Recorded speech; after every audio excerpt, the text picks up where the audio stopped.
This video is about isomers. So isomers have the same molecular formula, but they're going to have different structures. So the very first isomer that you can actually only start with is actually butane. Before that, so propane and ethane and methane, they're not actually able to make, they're actually called structural, we should put that down too, structural isomers. So they're actually not able to make isomers because there's just not enough carbon or different combinations. Okay, so this molecule here, for instance, has 4 carbons, right? Doesn't have anything extra attached to it, so it's called butane. Sometimes they even put an N in front of it to say that it's normal butane. Okay, now notice that it has 4 carbons, and if I count how many hydrogens it has 10 hydrogens. Okay, now what I'm going to do is, this is what we call the molecular formula. So this tells me exactly how many carbons there is, it tells me exactly how many hydrogens there are, and so what I'm going to do is take the same amount of carbons and the same amount of hydrogens, and I'm just going to arrange it differently so that it's not butane anymore. So I'm going to do this.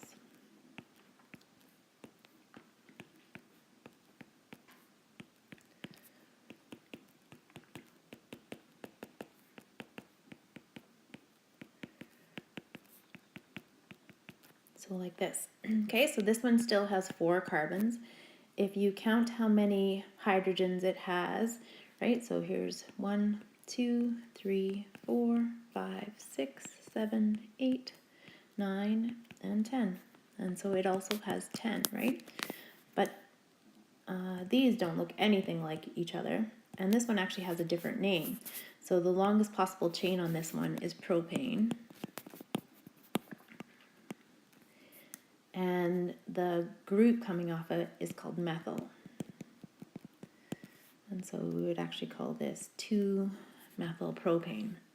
Okay, now these two structures here, again, have same molecular formula, so the same number of carbons and hydrogens, but they're arranged differently, making them have different names, but they have exactly the same amount of carbons and hydrogens. So these are structural isomers of each other.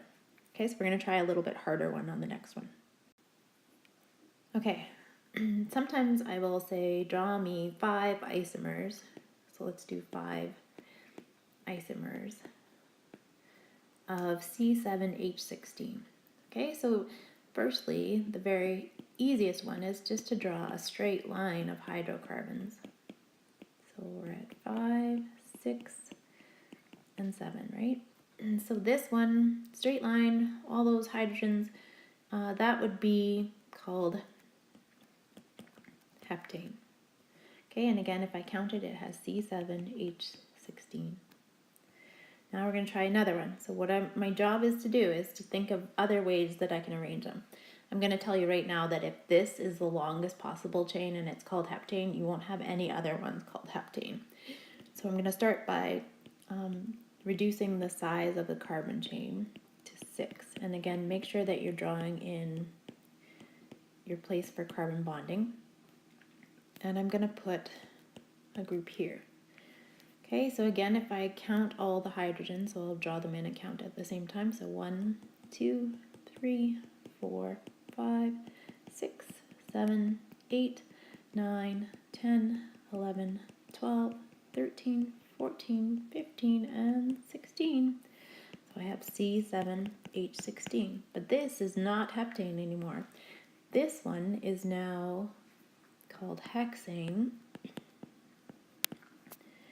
And it's called methylhexane because of this branch here. So that is 2-methylhexane, and which is an isomer of it. Okay, so we're going to try, so we have, this is our first one, this is our second, and again we have to come up with 5 all in total, so we're going to go on to our third one. So let's try 3. What else could I draw? So let's see, the easiest thing is to even draw the same parent, so we'll draw hexane again. And let's just move this methyl group around, right? So let's move it here instead. Okay, if I move it here, now this becomes 3-methylhexane.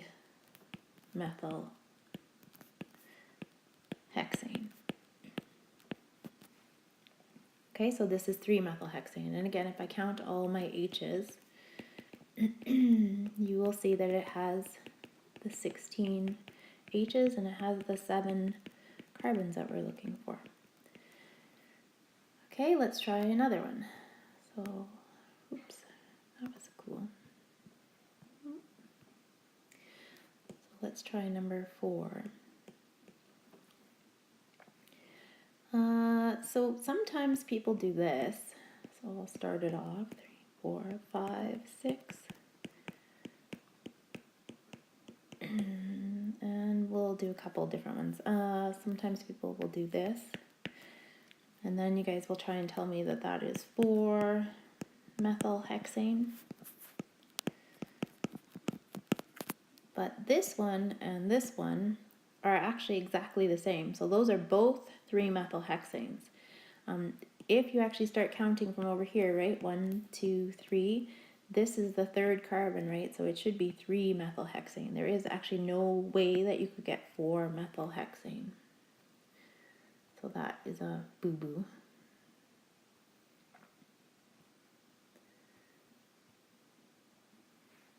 Okay, so let's try moving it up.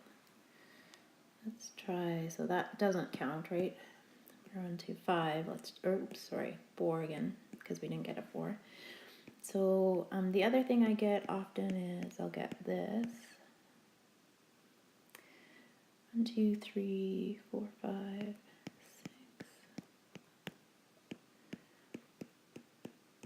6. And maybe one here, like this. Okay, just so you can see where it all is. Okay, and then you guys will try telling me that this is 1-ethyl,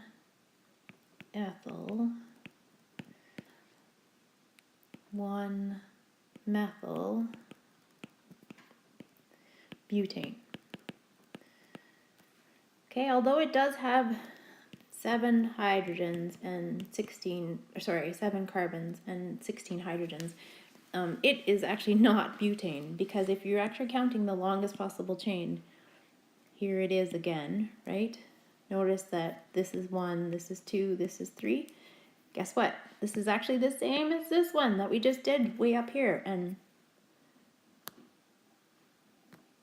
so this one is actually also 3-methylhexane. So we just drew 3-methylhexane like 3 different ways, and this one also would not count as an isomer. Okay, so now let's really get to business. So now we'll actually draw ones that are actually isomers. Okay, so now we're still on 4. So let's try that again. Okay, so now I'm going to actually draw only this long. So just so I remember how many I have to have.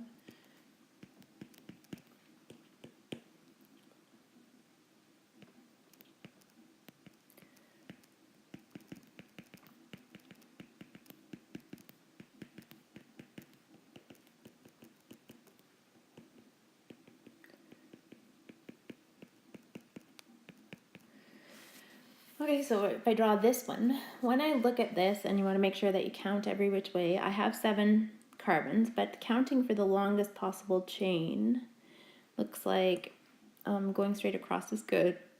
I could go this way, that's okay. I could go this way, that's okay. But no matter what, it's going to be butane, right? If I just go from left to right, which was this one first off, then that means that this one here, and this one here are branches. So that would be tri-methyl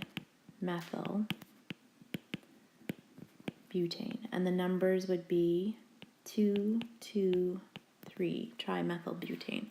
So that indeed is actually a 4th isomer. Okay, so now we just have to come up with one more. So let's think about it. Okay, so number 5. So we did butane. I don't think we did a pentane yet, so let's try pentane.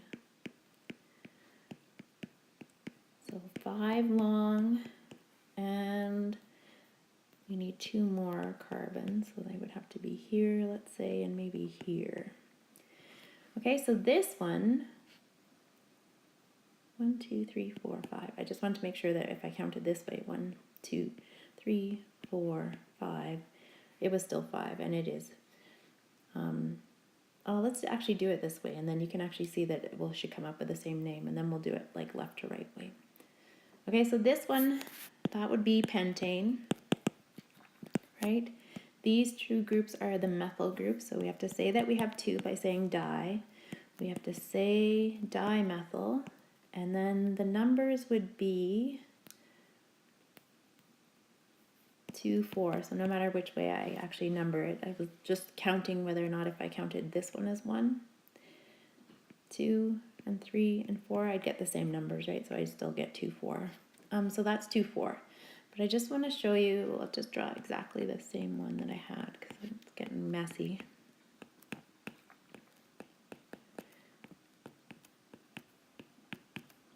Like this.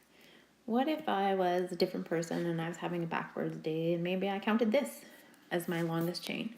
I want to show you that, again, I've shown you this in alkanes before, but I want to show you that we'll still get the same name that we did down here. So this is still pentane. The two groups are still methyl groups.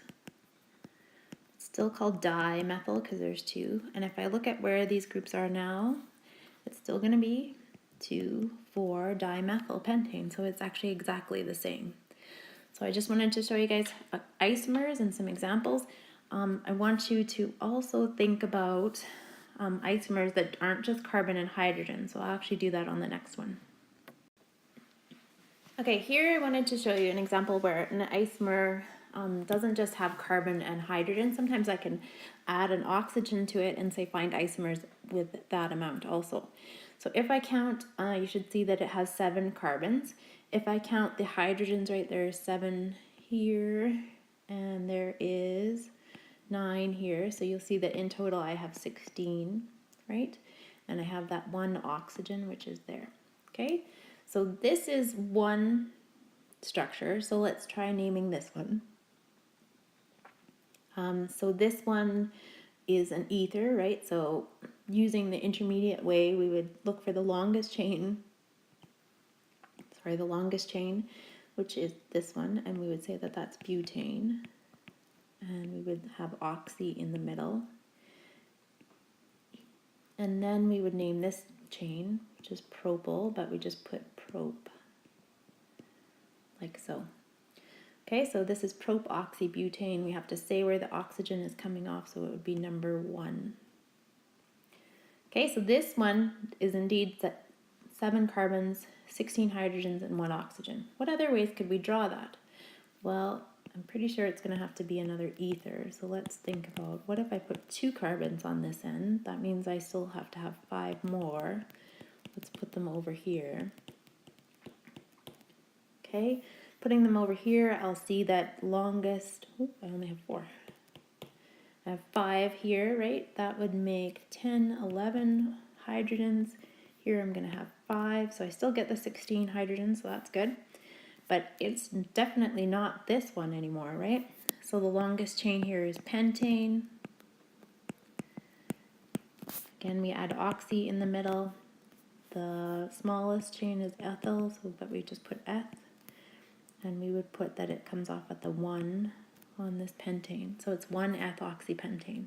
So again, these two that I just drew are actually structural isomers of each other. So it doesn't just have to be carbon and hydrogen, just so you're aware. Isomers are really easy to practice. It's a really good way to actually practice your alkane naming. It's not a bad idea to even, you can Google like what are the isomers of C7H16, and then you could see all of them. Just so that you know whether or not you're doing it right. I would strongly recommend practicing at least, drawing 5 isomers of octane, let's say, just to see if you could do it. Okay, good luck.